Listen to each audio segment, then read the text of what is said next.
लिखल बाजे भगिया में ओके केहू न टाड़ी हो। जेकर राम ना बिगड़ी है ओकर लोग का बिगाड़ी हो।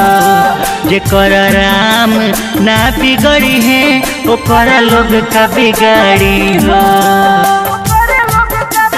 मरजी रही न करत केहू कतही नहारी हो।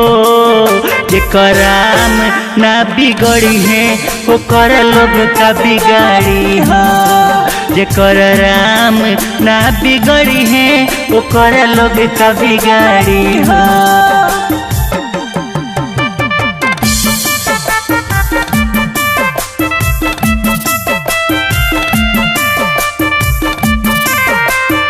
Music by Mohan Yadav।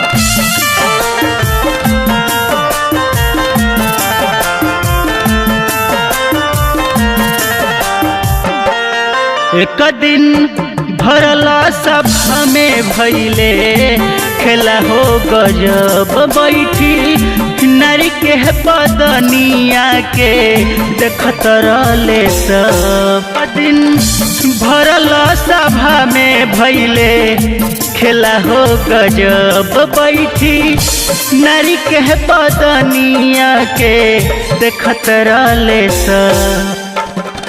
जे लाज बचैले जब केहू खींचल साड़ी हो। जेकर राम ना बिगड़ी है ओकर लोग का बिगाड़ी हो। जेकर राम ना बिगड़ी है ओकर लोग का बिगाड़ी हो।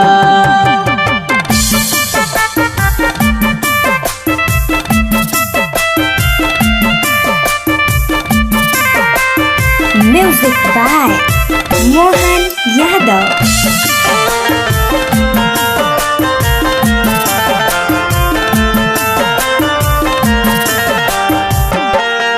जेकर केहू नहाओ कर रघु रैया हवे हो।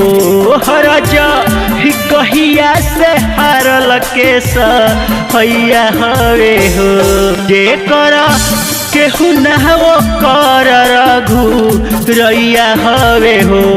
हरज कहिया से हारल के हैया हवे हो।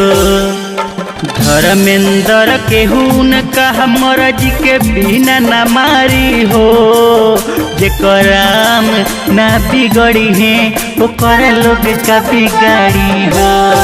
जेकर राम ना बिगड़ी है ओकर लोग का बिगाड़ी।